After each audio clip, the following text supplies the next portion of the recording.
नागपुर के गिट्टी खदान थाना क्षेत्र में हुई घर फोड़ चोरी का पुलिस ने सफल खुलासा करते हुए एक आरोपी को गिरफ्तार किया, जबकि उसके नाबालिग साथी को हिरासत में ले लिया गया है। पुलिस ने आरोपियों के कब्जे से करीब 3,45,000 रुपए मूल्य का सोने चांदी के आभूषण और अन्य चोरी का सामान बरामद किया। जांच के दौरान यह भी सामने आया कि वारदात में इस्तेमाल किया गया वाहन भी चोरी का था, जिसे पुलिस ने जब्त कर लिया है। पुलिस अब गिरफ्तार आरोपी से पूछताछ कर यह पता लगाने में जुट चुकी है कि उसका संबंध अन्य चोरी की वारदातों से है या नहीं। मामले की आगे की जांच जारी है। पोलीस स्टेशन गिट्टी खदान अंतर्गत हजारी पहाड़ गायकवाड लेआउट येथे 31/7/2026 ते रात्रीच्या दरम्यान एक घरफोडी झाली होती। त्या घरफोडीच्या फिर्यादीला ती माहिती 1:08 दुपारी मिळाली।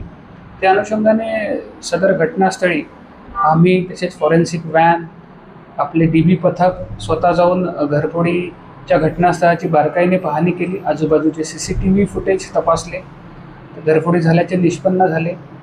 त्यावरून आम्ही त्या दिवसापासून एक तांत्रिक तपास सुरू केला आणि आमच्या तपास पथकाने सदर गुन्ह्यातील आरोपीचा अतिशय मागोवा घेऊन तो आरोपी जो आहे या गुन्ह्यातील तो अंबाझरी पोलीस स्टेशनच्या हद्दीमध्ये संशयितरित्या फिरतो आहे अशी माहिती मिळाल्याने आमच्या DB पथकाने सापळा रचून त्याला अटक केली आणि त्याला ताब्यात घेतल्यानंतर त्याला विचारपूस केल्यानंतर त्यांनी गुन्ह्याची कबुली दिली।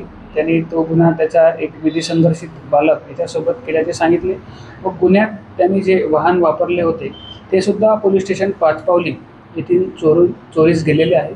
सदर घरफोडीमध्ये 3,48,000 रुपयाचा चांदी सोन्याचे दागिने असा मुद्देमाल चोरीस गेला होता। तो संपूर्ण मुद्देमाल त्याच्याकडून हस्तगत करण्यात आला आहे।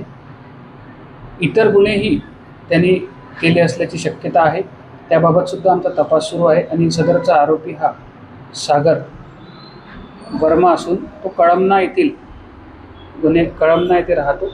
त्याबाबत सुद्धा आमचा तपास सुरू आहे। आम्ही आता त्याची पोलीस कोठडी घेतल्यानंतर परत त्याच्याकडून त्यांनी केलेल्या गुन्ह्यांची माहिती घेऊन त्याबाबत आमचे कार्य करीत आहोत। पकडलेल्या आरोपीचा कळमना हद्दीमध्ये घरफोडी करण्याचा तो सर्वाधिक गुन्हेगाराची माहिती मिळालेली आहे। सदर गुन्ह्यामध्ये 3,48,000 रुपयाचा मुद्देमाल गेला होता, त्यापैकी 3 लाखाचा मुद्देमाल आम्ही जप्त केला आहे। त्याशिवाय पाचपावली येथील मोपेड ती सुद्धा आम्ही जप्त केलेली आहे। Bureau report NTV 24।